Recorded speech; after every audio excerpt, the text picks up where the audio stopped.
ندادن هنوز، رنگ بچه‌مو ندیدن. روز پنجشنبه ایشون از خونه ما بردن، روز شنبه من پهلوش بودم، یعنی بچه‌مو سرحال دیدم بدونی که روحیه خودش ببازه، با کمال روحیه.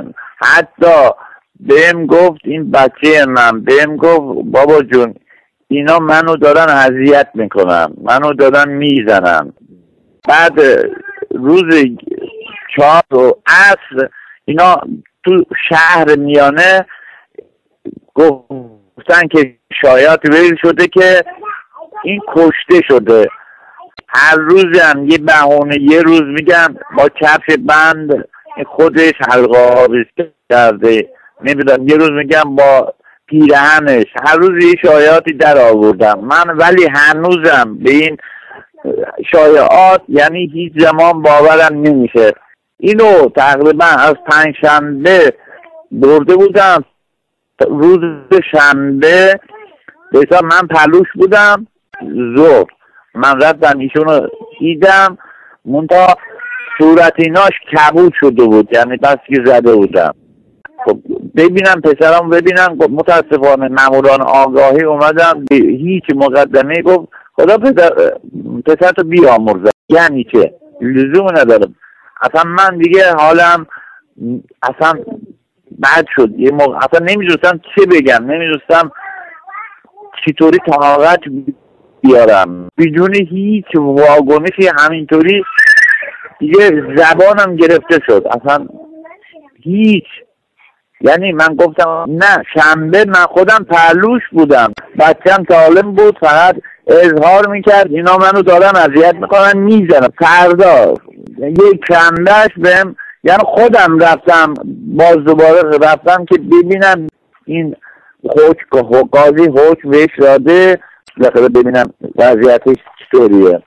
بعد یک شنبه اینا ماموران آگاهی بهم گفتن بدون که هیچ عکس و عملی خدا پسرتو بیامرزد. همین، نگفت مثلا زدیم و چی، به هیچ دلیلی. یعنی به این سادگی آسونی یه بچه را بزنید بکشید، آخر سری هم بدون مقدمه بیاد خدا بیامرزد پسرتونو.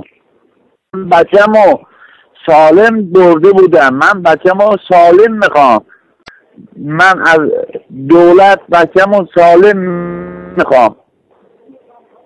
من بچه‌مو زنده بهشون داده بودم، جرمی نداشت جنازهش بهم بدن. 20 سالش بود، بله 20 سالش بوده، تولد 72 بود.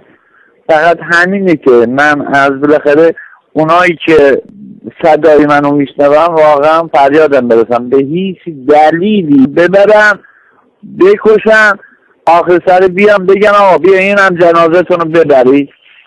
برای که صدای من یه جایی نمیرسه، فریاد من یه جایی نمیرسه، که واقعا چرا جایی چرا داره که یه پسر 20 ساله از خونش سالم ببرن و بگن به این آسونه بیان جنازت رو ببر. و واقعا من متاسفم، واقعا من متاسفم. الان 8 روزه جنازه هم بیلا تکلیف همینطوری مونده تو سردخونه. خودم من یه مستاجرم، یه کارگرم، بیشتر از اینم نیستم، ولی نمیدونم واقعا صدام به کجا میرسه، فریاد من کی میشنوه.